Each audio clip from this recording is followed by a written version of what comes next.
Development hell is a sort of a pain that only creators can understand. Whether it's a YouTube video, a game, a novel, an animation, or even a drawing, any creative project can fall into development hell. If you've never experienced development hell, for one, you are very lucky, but let me define it for you.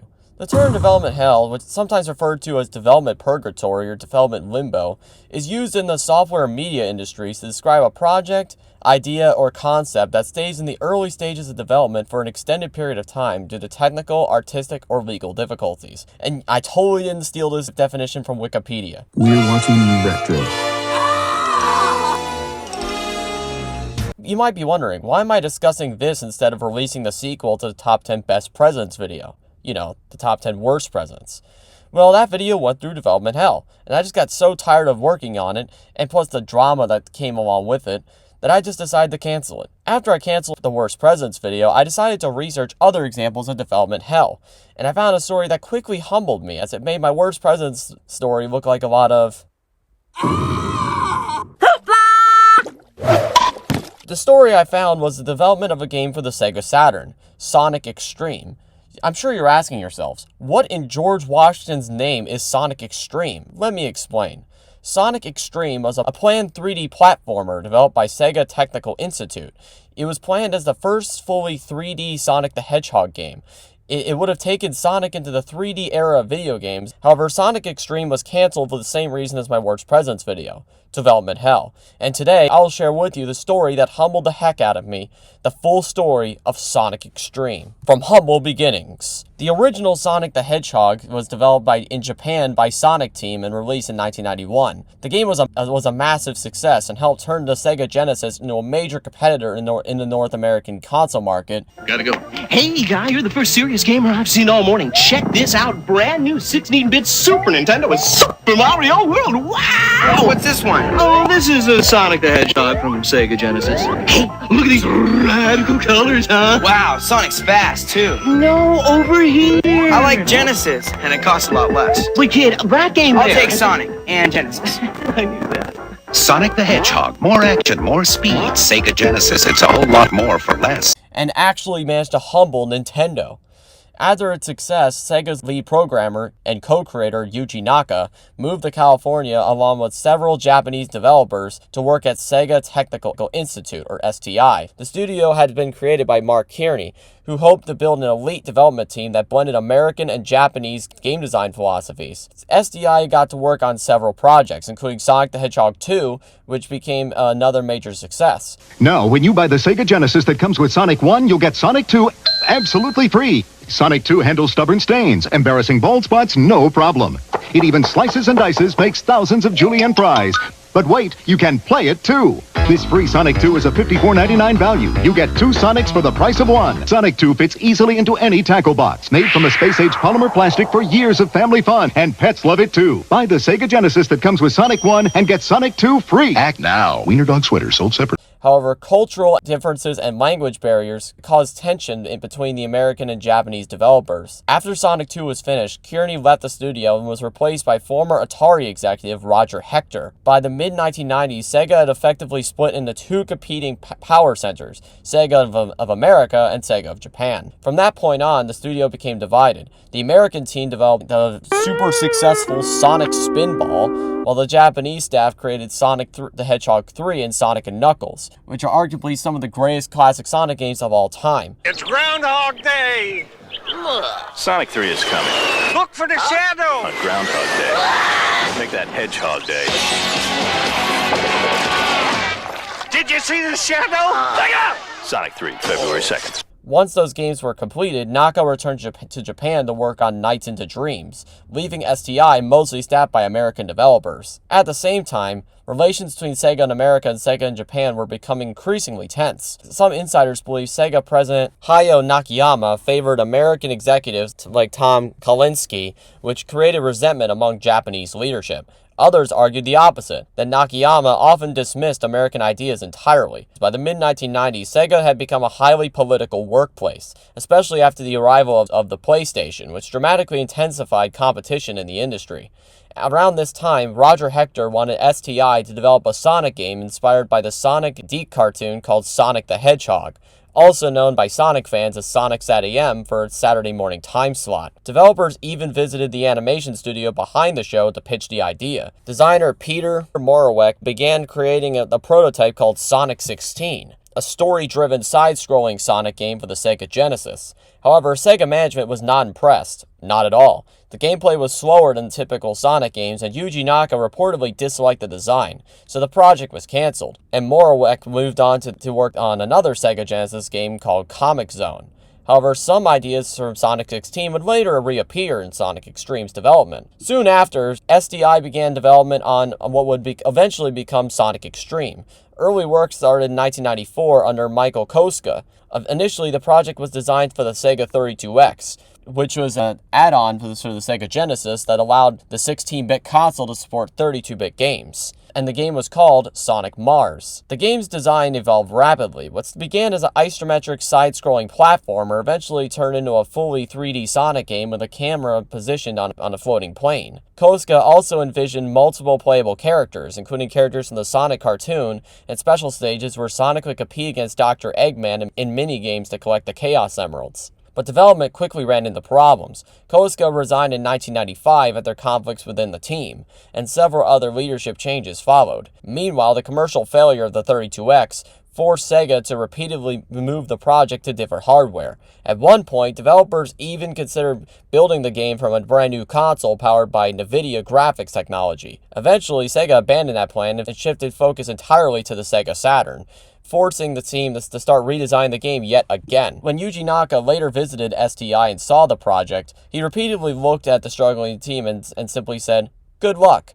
Naka was skeptical of the project's ambitious 3D design, believing it strayed too far from the simple gameplay that made Sonic successful in the first place. And as if development problems weren't bad enough, Sega also had been working on something even stranger at the same time. A Hollywood tie-in? Development of a film adaptation of the Sonic the Hedgehog series began in 1993 while Deke Entertainment was producing the animated series The Adventures of Sonic the Hedgehog and Sonic SatAM. Michaeline Risley, Sega's newly appointed consumer products director, began negotiating with several Hollywood producers about turning the franchise into a full-length movie. However, Tom Kalinske was cautious about the idea, worrying that a poorly received film could damage the Sonic brand. He pointed to the commercial and critical failures of Super Mario Bros. No, not the current Super Mario Bros. Movie. Yeah, that one. Ugh. And Street Fighter as warnings. Despite Kalinsky's concerns, Sega remained enthusiastic about the project. In August of 1994, the company reached a development agreement with Metro-Goldwyn-Mayer and Trilogy Entertainment Group, which producer Penn Densham attached as executive producer. Sega and MGM then hired Richard Jefferies, an associate of Risley from her time at Marvel Comics, to write the film treatment. At the time, Sega was also developing the video game Sonic Xtreme, and asked Jefferies to incorporate the Saturn into the screenplay. His treatment, which was called Sonic Wonders of the World, was submitted in May of 1995. And the draft actually seemed to get positive reception from Sega and MGM, although Sega's chief operating officer, Shinobu Toyota, suggested that Kalinske replace Dr. Robotnik with a more intimidating villain. Which, I mean, why the hell would you replace Eggman? He's literally a staple of the Sonic series. Anyway, the project never moved forward, and MGM eventually canceled the film after an unsuccessful attempt to revive it at DreamWorks Pictures.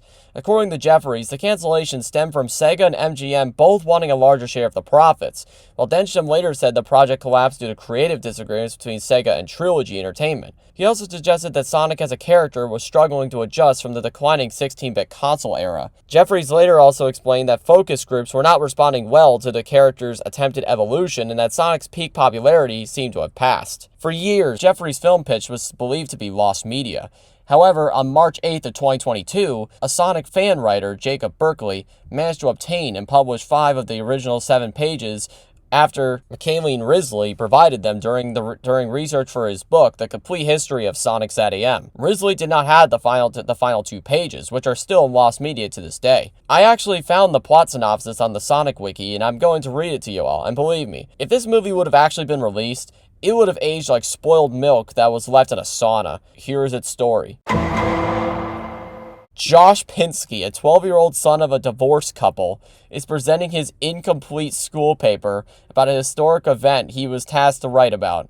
And by the way, the historical event he actually writes about is about the story of how a test pilot named Sonic. I mean, seriously, what the heck? Today is report day. Your presentation will be half of your final grade and your report itself will be the other half of your final grade. Excuse me, Miss Jackson. Josh Pinsky has fallen asleep in class again.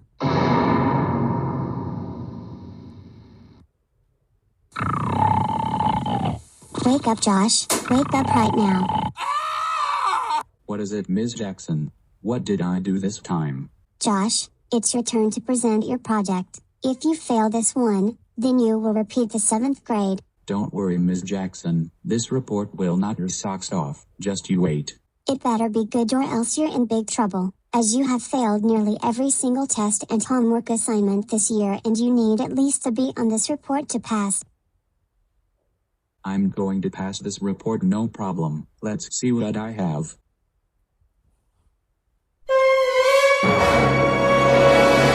Oh no. I'm screwed. The unamused teacher warns Josh to finish his paper by tomorrow or face being referred to by his parents. After school, Josh goes home to an apartment owned by his father, Hal, an unemployed school computer scientist who is doing research for his grand invention, a supercomputer called the, oh my gosh, extremely radical intelligence that possesses artificial intelligence with the ability to project virtual reality. After dinner, Hal leaves to gather research on a piece of hardware, leaving Josh with the XRI. A curious Josh encounters the XRI, and after being unable to get it to help him finish his schoolwork, he hooks up his Saturn to play Sonic Xtreme. At that moment, Sonic discovers he has a will of his own and stops responding to Josh's controls. Josh manages to hack into the computer to bring Sonic out of the video game, becoming a 3D character capable of interacting with reality.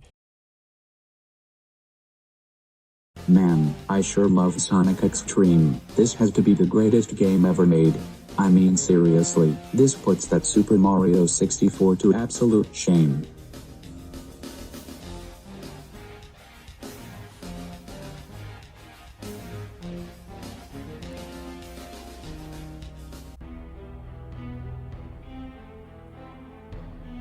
Error 420, PPPP Ross 404, developing Sonic What the heck is going on?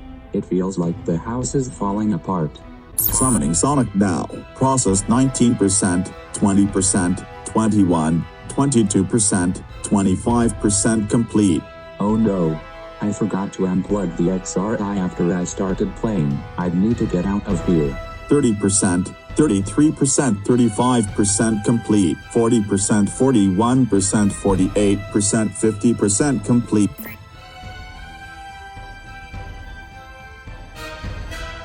Process 100% complete.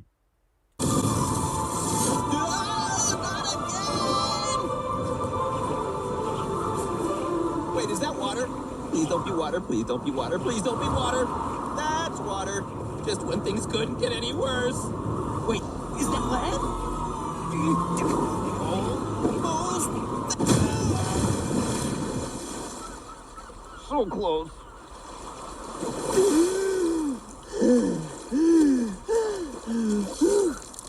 Okay, stay calm. Oh my god. It's Sonic the Hedgehog. The XRI actually worked. Josh and Sonic form a bond with each other, but Sonic's departure from Sonic Xtreme causes him to lose his power as time goes on, and he ends up causing trouble throughout the real world, destroying Josh's apartment and causing car wrecks throughout the city. Good lord, why would Sonic destroy everything for no reason? That's weird. Meanwhile, Dr. Robotnik and his minions inadvertently escape the game and look to take over the real world, and Sonic is unable to stop him due to his draining powers. When Hal comes home to see his apartment in ruins, Josh's mother, Lisa, also stops by and the two start to argue. Josh tries to explain what happened, but of course, neither of them believe him. I mean, who on earth would believe that? Saying, okay, son, I totally believe that you summoned a video game character out into the real world. Yeah, totally. Both blaming him for the mess. Josh is taken out of Hal's custody to Lisa's home, where Sonic somehow tracks him down. After leaving the house without Lisa noticing, Josh and Sonic devise a plot to find out about and stop Eggman's scheme by searching for the Chaos Emeralds,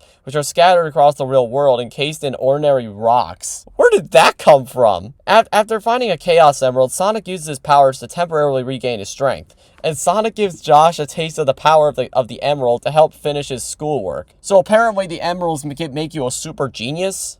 I mean, that's kind of weird, but though Sonic warns Josh not to further exploit the emerald's power until he can master it. At the same time, Dr. Robotnik sets up a shell corporation called Shady Corporation. It uses it to purchase the abandoned ramshackle amusement park, naming it Botnik Land Amusement Park. He recruits a group of school bullies and roboticizes them into bully bots. What on earth is this? Eggman orders the bots to look around the park and find the remaining Chaos Emeralds. Eggman then runs into Hal, who, for some odd reason, reluctantly accepts Eggman's offer to be the park's main research and development designer. Using Hal's XRI technology, Eggman develops a virtual reality ride to draw kids to the newly revived theme park. The park opens to huge crowds, with kids across the town attending opening day. However, when Josh and Sonic manage to inspect the ride, they discover that Robotnik is using the ride to turn his kids into badniks, calling them Kinderbots. Oh my god. So Eggman is roboticizing kindergartners and using them as slaves? Good lord. And forcing them to look around the park to find the Chaos Emeralds. After further inspection, the duo discovers that Robotnik, using the Chaos Emeralds, will program the XRI and turn the world's national landmarks such as Mount Everest and the Amazon rainforest into digital replicas so he can make them virtual reality experiences and profit off of people wanting to see them, so that they wouldn't have to visit the landmarks themselves. The bully bots capture the duo and the chase ensues, ending with a weak Sonic being captured and Josh barely escaping. After the chase, the Kinderbots return home, being unconditionally obedient to their parents. Imagine the parents' shock, when they see their robotic cyborg kids. That's so weird. And yet that plot point is never brought up again in this script. You think that would be you think that would be a crucial plot point, that Eggman doesn't have full control over them because they're still obedient to their parents. That should be brought up again, but of course it's not. Josh hatches a plan to return everything back to normal and return Dr. Eggman back to the game world. The climax has Josh rescue Sonic and the duo battle Dr. Robotnik before Josh activates the XRI and causes himself, Sonic, Dr. Robotnik, and the Badniks to enter Sonic Xtreme. Another battle ensues, with the newly rejuvenated Sonic eventually defeating Dr. Robotnik with Josh's help. With Robotnik's plans foiled, he vows to return and escapes, and Sonic decides to stay in his own world, knowing that it needs him to stop Dr. Robotnik's schemes, and he bids Josh farewell before the latter returns home and reunites with Hal and Lisa. The film ends with Josh promising Hal to remove the XRI until he sees Sonic's eye wink at him at the screen and starts playing Sonic Xtreme again. Well, that was interesting, to say the least. With hindsight, this seems like the kind of movie that would have been groundbreaking for the time, in a similar way to Space Jam or Who Framed Roger Rabbit. However, it also likely would have been mocked and heavily criticized years down the line for its absurd plot points and CGI that likely wouldn't have aged too well. You might be thinking, well, Sega was divided and there was a canceled movie tie-in for Sonic Xtreme, but surely it couldn't get any worse, right? Oh yes, it can. We haven't even scratched the surface of developmental challenges, with undecided stories. While the story for Sonic the Hedgehog Wonders of the World would have been viewed as cringe by people today, the canceled movie had at least one thing going for it. It had a somewhat coherent story, which is something that the game that it was based on simply didn't have. That's right, Sega was going to make a movie tie-in for a game that didn't even have a definite story yet. How insane is that? There were about 7 different storylines created to be the official game story for Sonic Xtreme, and they were all over the place. Some took direct inspiration from the Sonic SatAM TV show, just like Sonic 16 and Sonic Mars. Some decided to have Sonic Xtreme be a direct continuation of Sonic 3 and Knuckles, and others in completely different directions. Here are the 2 most prevalent storylines of the 7. This first Sonic Xtreme storyline was actually the story for the second phase of Sonic Xtreme development, back when it was going to be a game for the Sega 32X, aka Sonic Mars. With this story, you can definitely see the influence of the Sonic SatAM cartoon show and the original Sonic 16 game in it. Sonic Mars by Michael Koska. While Sonic is away checking on a security alarm in a remote part of the Great Forest, his pals, Sally, Bunny, Tails, and Knuckles, have discovered a strange message from within one of Robotnik's supercomputers. Dr. Robotnik is trying to take over a computer VR world, Micro Mobius, which is Sonic's home planet, and the message is a plea for help from its peaceful inhabitants. Sonic returns to Knothole, which is his headquarters in this Sonic SatAM cartoon show, discovered that Robotnik had captured his friends and taken them into the VR world.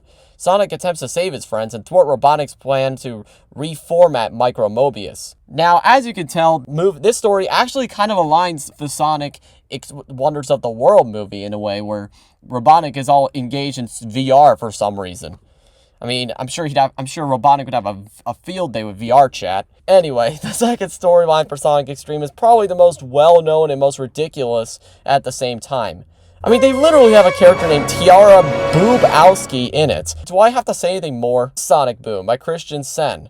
Sonic starts the game with the task of rescuing a damsel in distress. Tiara, a beautiful Manx kitten, has been chained to a wooden platform dangling loosely over a bed of spikes. Dang, that's dark. Without a second thought, Sonic nimbly rescues her from certain doom. Troubled, she thanks him, but says that this is a trap set by Sonic's archenemy, Robotnik. She explains that the chains that bound her were laced with a deadly virus, and by touching them, Sonic became infected with a doom sickness. Only one man knows the cure. He's in the castle atop the Misty Peak, she continues. Sonic thanks her and dashes off. And the story pretty much ends there. There's also some other stories about Sonic going on a date with Tiara, Robotnik playing spoiler, and Sonic getting abducted by one of Robotnik's space balloons and taken to a prison. But we're not going to discuss all the stories because that would take way too long. At this point, Sonic Xtreme didn't just have development problems or a failed movie tie-in to worry about. It didn't even know what story it wanted to tell. And while Sega executives argued over the plot, the programmers at Sega Technical Institute were facing an even bigger problem. They couldn't even decide what gameplay styles to use for each character. Like its Genesis predecessor, Sonic 3 and Knuckles, Sonic Xtreme intended to have multiple playable characters with different playstyles. There were at least 4 planned playable characters: Sonic, Knuckles, Tiara, and Tails. Sega didn't even finish developing Sonic's gameplay before Sonic Xtreme was canned. However, there are a few concept animations that Sega made that can allow us to view how Knuckles and Tiara's gameplay would have been like. Knuckles' levels seem to have him look for treasure in a maze. Wait a minute. Knuckles' levels seem awfully familiar. Wait a second. I'm starting to develop a theory. Is it possible that Sega used Knuckles' scrap treasure hunting maze level from his concept animation as inspiration for the development of Knuckles' treasure hunting levels in Sonic Adventure and Sonic Adventure 2? Man, I'm surprised nobody's ever brought that up before. Anyway, Knuckles' gameplay wasn't the only gameplay style that had a video concept made for it. There was also an animation concept that showcased what Tiara's gameplay would have been like. Tiara's gameplay seems like it would have been similar to a traditional 2D side-scrolling platforming gameplay that Sonic became iconic for during his days on the Genesis. The final planned playable character was Tails. Sadly, there's no footage of any hypothetical Tails gameplay, and he never made it into any build of the game.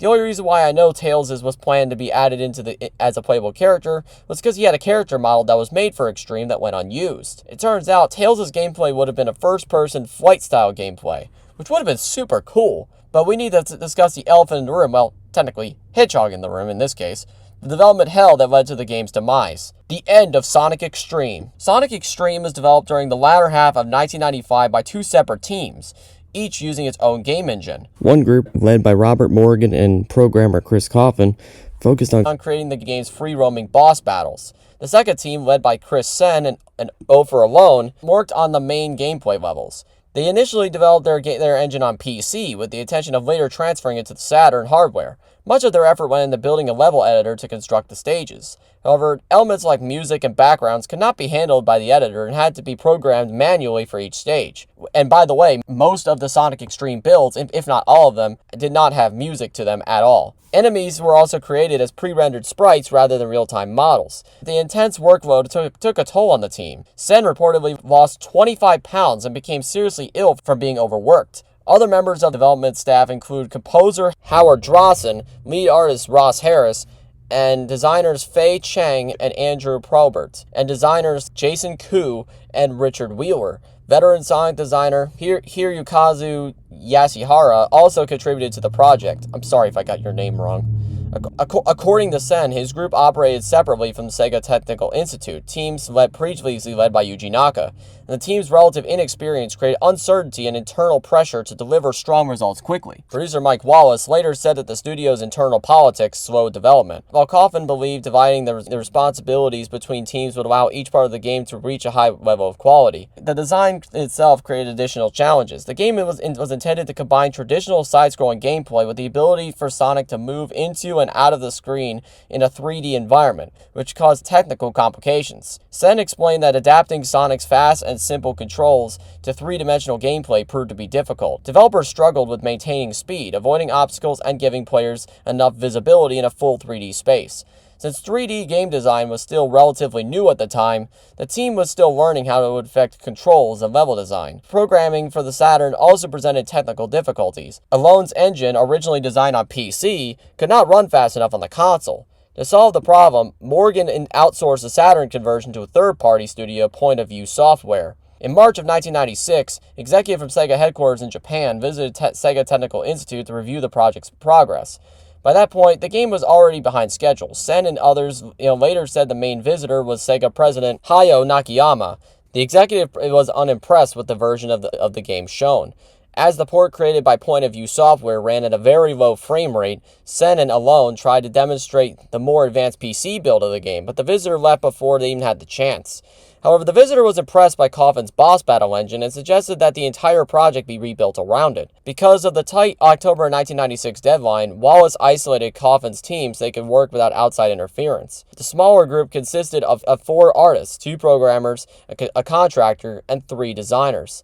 They reportedly worked between 16 to 20 hours per day. Gee whiz. Although Sen and Alone were no longer part of the Saturn version after the review, they continued developing their own versions in hope of pitching it later as a PC game. In April, Sega of America Executive Vice President Bernie Stoller offered assistance to help the team meet the deadline. At Wallace's request, he provided the development tools and source code from Sonic Team's Saturn game Nights in the Dreams.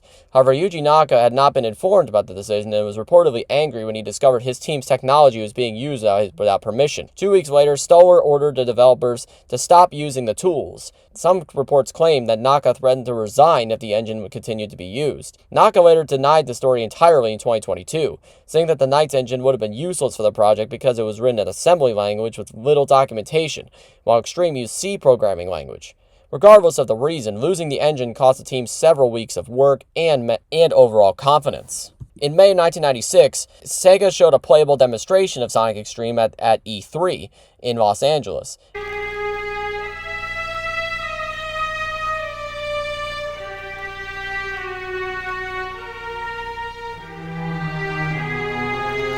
What do you mean you couldn't catch him? Guy's fast as lightning, boss. He just disappeared in a blue streak. You idiot. You should have set a trap. Boss, he blasted right through it. I'm telling you, he's bigger and badder than before.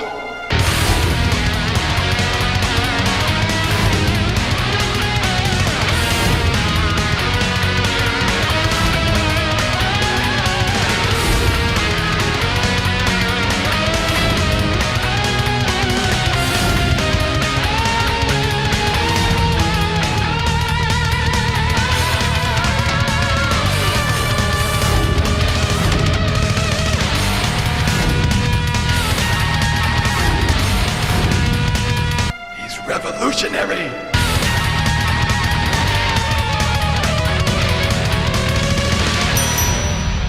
Sega.